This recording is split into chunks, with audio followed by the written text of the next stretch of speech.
Hola chicos, bienvenidos a este curso tutorial. Hoy nos toca tratar sobre el código de ética. Mi compañera Ángela, y yo vamos a tratar de explicarles de una manera divertida acerca de lo que trata esta ley. ¿Qué ley, señor? es la ley 27815. Esta ley básicamente nos explica acerca de cómo un servidor público debe comportarse, prácticamente.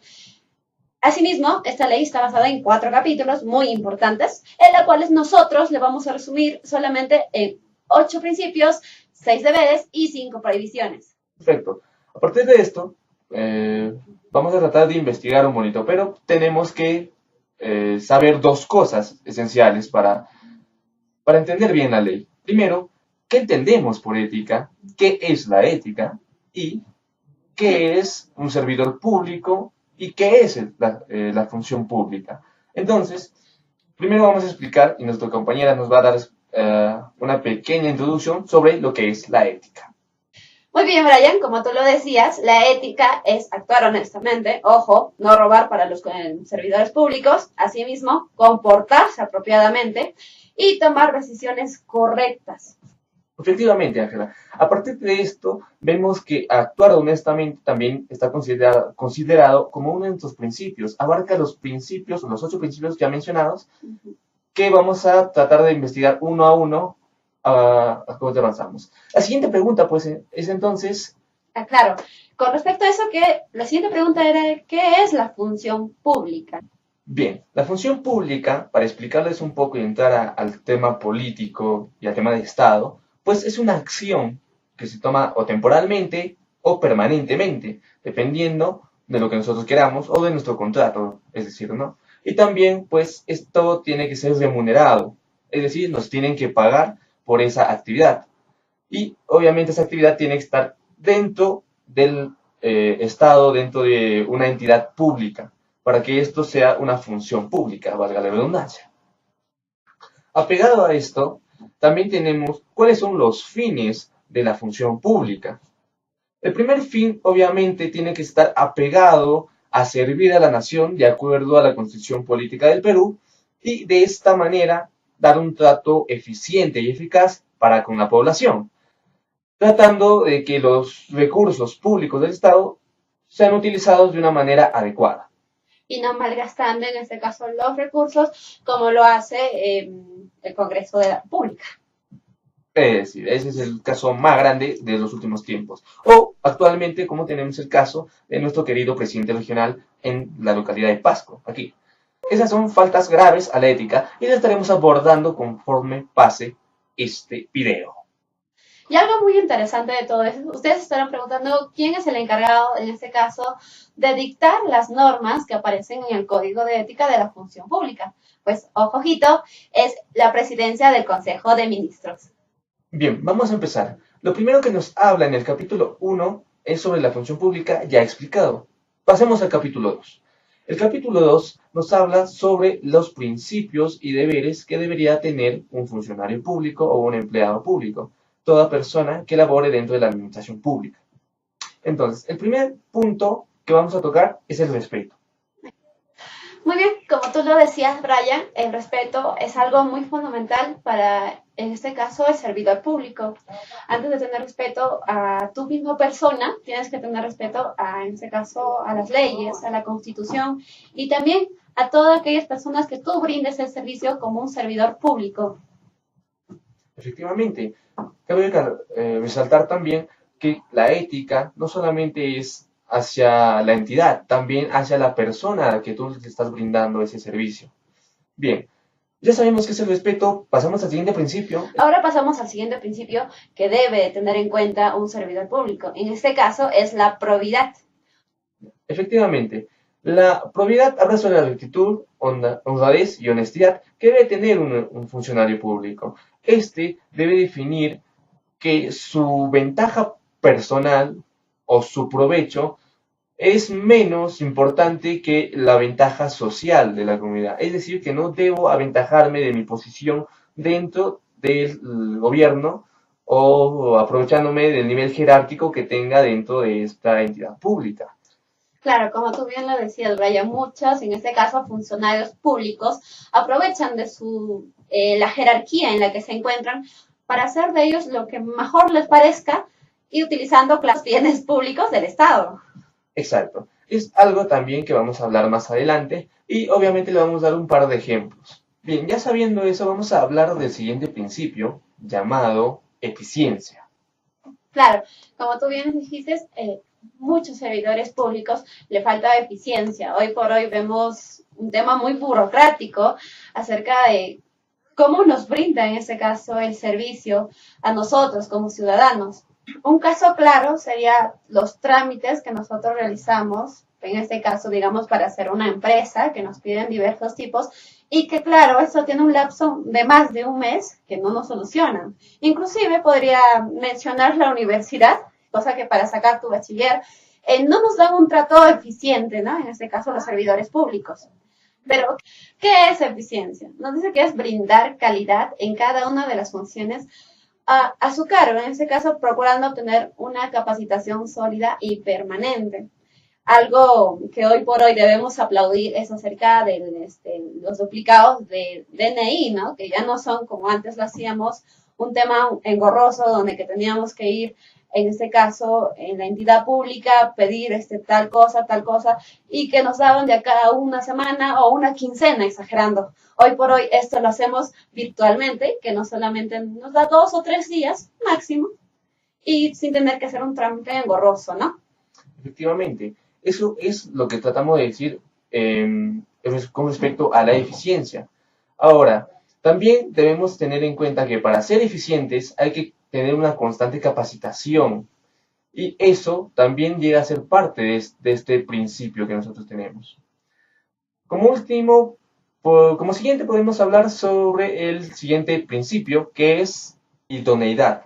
Ángela, ¿nos podríamos explicar?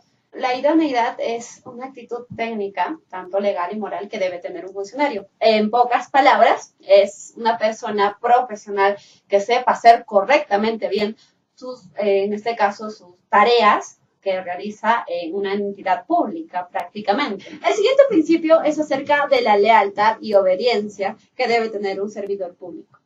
En este caso, Brian nos va a explicar qué es lealtad y obediencia.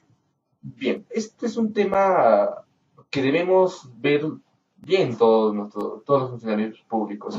La lealtad y obediencia obviamente se tiene que dar con el nivel jerárquico, es decir, hacia tus jefes, ¿ya? Y hacia la organización en sí, pero también se tiene que dar hacia la constitución política y las leyes que pues rigen este país o que dirigen este país. Bien, en ese sentido nosotros tenemos que tener una lealtad y obediencia dirigida a un factor positivo. No podemos entrar pues a un factor delictivo con el pretexto de que somos obedientes o que somos leales. Es decir, un gran ejemplo para esto es pretender que un funcionario de más alto nivel me ordene a mí que haga algún uso particular de un bien público. Entonces, ahí estaríamos infringiendo esta ley porque, a pesar de que hay lealtad y obediencia, se infringe con la constitución política y también se está infringiendo algunas leyes que obviamente todos conocemos. Llegado a esta parte, tenemos que entrar al siguiente principio, que es el principio de veracidad. Con respecto a la veracidad, esto es un esclarecimiento de hechos que se da en una entidad pública para que así la información llegue a la ciudadanía clara y no a medias, como hoy por hoy o tiempos antaños se realizaba, ¿no? A continuación vamos a ver acerca de lo que es justicia y equidad, en este caso en un funcionario público. Para ello, Brian nos va a explicar acerca de qué es justicia y equidad. Bien, chicos, el principio de justicia y equidad nos habla sobre ello mismo. Tenemos que tener justicia en el cumplimiento de nuestras labores y nuestras funciones, otorgada a quien lo que es debido. Prácticamente ahí también se ve el principio de equidad, ¿ya? En el cual pues tengo que tratar de igual manera como trato al Estado, al administrado, a los superiores, a los subordinados y a la ciudadanía en general. Estos tienen que tener los mismos derechos, los mismos deberes, ¿ya? Y obviamente de mi parte tengo que cumplir esta parte sin ningún factor de favoritismo de por medio. Claro, Asimismo, Brian, un ejemplo claro sería el Poder Judicial, que muchas veces aquellos funcionarios que le dan más plata, digamos así, pues dejan de lado, ¿no? En este caso, sus Claro, funciones. sí, es uno de los grandes problemas que tiene la sociedad hoy en día. La justicia y equidad no se ve pues practicada. Entonces, quedamos en un hueco donde simple y llanamente el que tiene más plata, pues es el que tiene Impone, en este caso, sus mejor, deseos que quiere hacer. exacto. Y obviamente pues, accede a la justicia y a la equidad, entre comillas, que pueda pagar. Asimismo, hoy por hoy en el Perú debemos trabajar mucho acerca de qué es justicia y equidad, ¿no? Efectivamente, Ángela. Seguido a esto viene nuestro último principio, que es la lealtad, pero al Estado de Derecho. Ángela. La lealtad al Estado de Derecho. Como su mismo nombre lo dice, es lealtad. Cada uno de los funcionarios públicos debe tener lealtad a la Constitución política y al Estado mismo. En este caso, pues un ejemplo claro sería que hoy por hoy no hay lealtad al Estado. Lo siguiente vamos a hablar acerca de los deberes de un servidor público, para el cual vamos a empezar con el primer deber, que es acerca de la neutralidad. Cuando hablamos de neutralidad es no dar cabida a algo bueno o malo, sino estar ahí neutros, prácticamente. Pero esto debe actuarse con absoluta imparcialidad política, asimismo, no dar favoritismo a ciertos personajes que conocemos o, en este caso, a la población, ¿no? Todos somos iguales en el caso de los deberes de un servidor público. Un ejemplo claro de esto serían los concursos que se da hoy por hoy en cada entidad pública del Estado, ¿no? Siempre hay cierto favoritismo para cierta persona y para cierta persona no. El deber de la función pública es la transparencia. Como bien una frase nos dice, el que nada debe, nada teme. La transparencia es la información que una persona, tanto natural o jurídica, la solicite a un empleador público. Y esto, claro, esta información debe ser real y concisa y transparente también, prácticamente. Con respecto al tercer deber, que es acerca de la discreción, nos dice que todo empleador público debe tener cierta reserva con diversos documentos que no se debe dar a conocer a la población. ¿Y por qué no se debe dar a conocer a la población? Simplemente porque esos documentos son de confidencialidad. Con respecto al cuarto deber de la función pública, nos habla acerca de ejercicios adecuados del cargo. En pocas palabras, un servidor público no debe incurrir, en este caso, a violencia, a imposición o inclusive a coacción contra su propio compañero de la misma entidad pública. Con respecto al quinto deber, nos habla acerca del uso adecuado de los bienes del Estado. Nos dice que debemos proteger y conservar los bienes del Estado, debiendo utilizar los que le fueran asignados para el desempeño de sus funciones de manera racional, evitando que otros empleen los bienes del Estado para fines particulares que no sean aquellos para los cuales hubieran sido específicamente destinados. Y terminando con este último deber de la función pública, nos habla acerca de las responsabilidades. Nos dice que todo servidor público debe desarrollar sus funciones a cabalidad y en forma integral, asumiendo con pleno respeto a su función pública. Asimismo, ante situaciones extraordinarias, el servidor público debe realizar aquellas tareas que por su naturaleza o modalidad no sean las estrictamente inherentes a su cargo, siempre que ellas resulten necesarias para mitigar, neutralizar o superar las dificultades que se enfrenten. Bien, chicos, vamos a continuar con lo que son prohibiciones, que nos habla el capítulo tercero de esta ley, que es la 27815, ¿no? Bien, vamos a hablar sobre la primera prohibición que nos indica, pues, el Código de Ética. La primera es mantener interés de conflicto. No debemos mantener un interés de conflicto. ¿Esto qué nos quiere decir? Que no tenemos que tener un interés económico, social, religioso, financiero, que esté, pues, tras la cortina de humo que nosotros vemos cuando nosotros entramos a ejercer un cargo público. La segunda prohibición que nosotros vemos dentro de este código es obtener ventajas indebidas. Hoy en día vemos constantemente que tras tener este poder, nuestras autoridades pueden tener ventajas que nosotros no accedemos. Es decir, se pueden comprar algo con el dinero del Estado, ¿ya? Y esto está mal porque están utilizando los recursos del Estado. Entonces, esas ventajas indebidas no se deben dar para nada. Y obviamente es obtener pues un beneficio o ventaja aparte fuera de los marcos de ley que nosotros ya hemos mencionado. La tercera prohibición que nosotros tenemos es la de realizar actividades de proselitismo político. En muchas ocasiones se ha visto que las autoridades utilizan el dinero del Estado, las movilidades, la infraestructura, los bienes, etc., que puedan haber, ¿ya? Para pues generarse un tipo de publicidad que conlleve pues a su reelección en algunos casos. Es decir, utilizan la camioneta del gobierno regional para poner ahí pues vota por mí el siguiente año. Eso es una actividad de proselitismo político, donde no se permite, pues en las universidades y dentro de entidades públicas, no se permite esto. Es faltar al código de ética, es una de las prohibiciones que nosotros tenemos. La cuarta prohibición que nosotros tenemos es sobre hacer mal uso de la información privilegiada.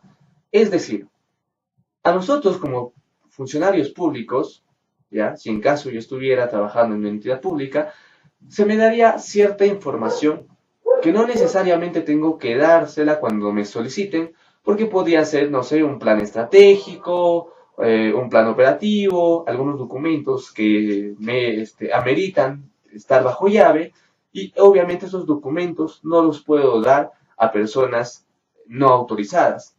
Entonces, ahí va cuando nosotros decimos hacer mal uso de la información privilegiada, que también puede ser utilizada para chantajear o para hacer cualquier otro tipo de cosa y amenazar al Estado. Eso está prohibido.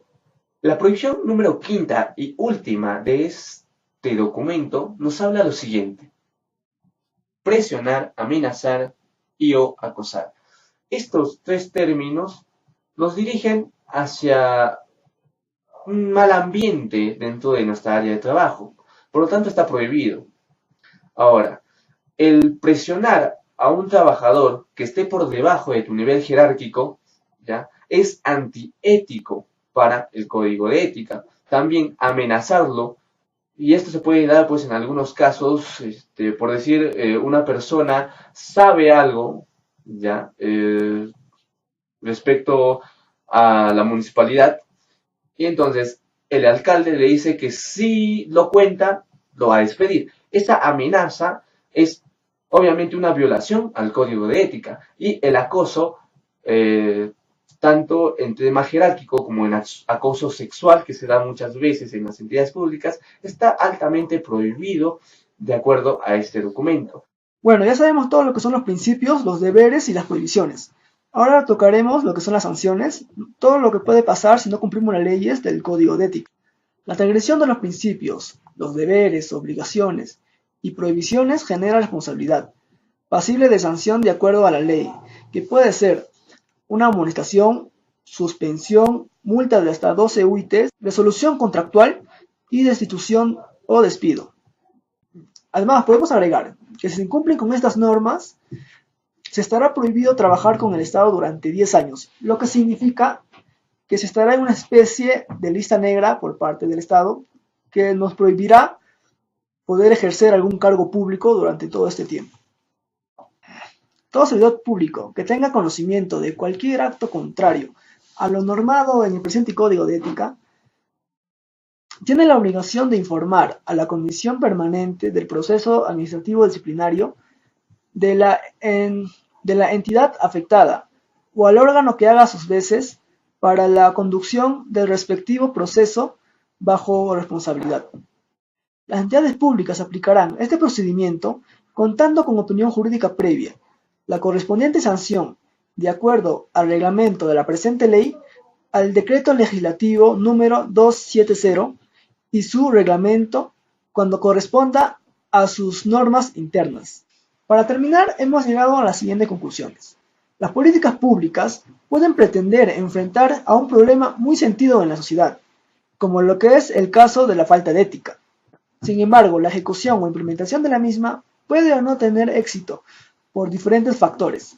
Para el caso de la ética, el principal es la cultura misma, tanto de los funcionarios así como de los que ostentan el poder público. En tanto permanece el clientelismo, como el subiste por mi voto, entonces me debes algo. Esto conlleva a la corrupción. Por ello es probable que esta ley termine diluyéndose y finalmente desaparezca, pues no se había alcanzado lo esperado, y se considere como un sin solución por la metodología actual. También podemos decir que en contacto con diversas organizaciones, donde trabajamos parte del grupo, hemos podido notar que los funcionarios, la mayoría, considere que la norma es bastante útil, pero no se practica porque se tiene temor a las represalias, como ya ha ocurrido en alguna de ellas. Eso ha provocado que se concluya que las autoridades designadas por el poder público son las primeras en desacatarlas. Este mal ejemplo es un gran obstáculo para implementar la norma y sea efectiva su aplicación. También podemos concluir que el hecho de considerar que todo está en la página web no significa que sea un gran avance, ya que la mayoría de los trabajadores no están capacitados para poder utilizar estas páginas web. Y por tanto, mientras no estén capacitados, no podrán utilizar toda la información disponible. De ahí que debe haber otra manera de poder comunicar estas ventanas o derechos que asiste a la ciudadanía. Y para concluir, en esta política se puede notar el carácter conflictivo de la implementación, pues surgen actores con intereses contrarios al éxito de la propuesta. Igualmente se ha podido notar que es dificultoso trabajar con políticas cuyo entregable sean servicios y no bienes.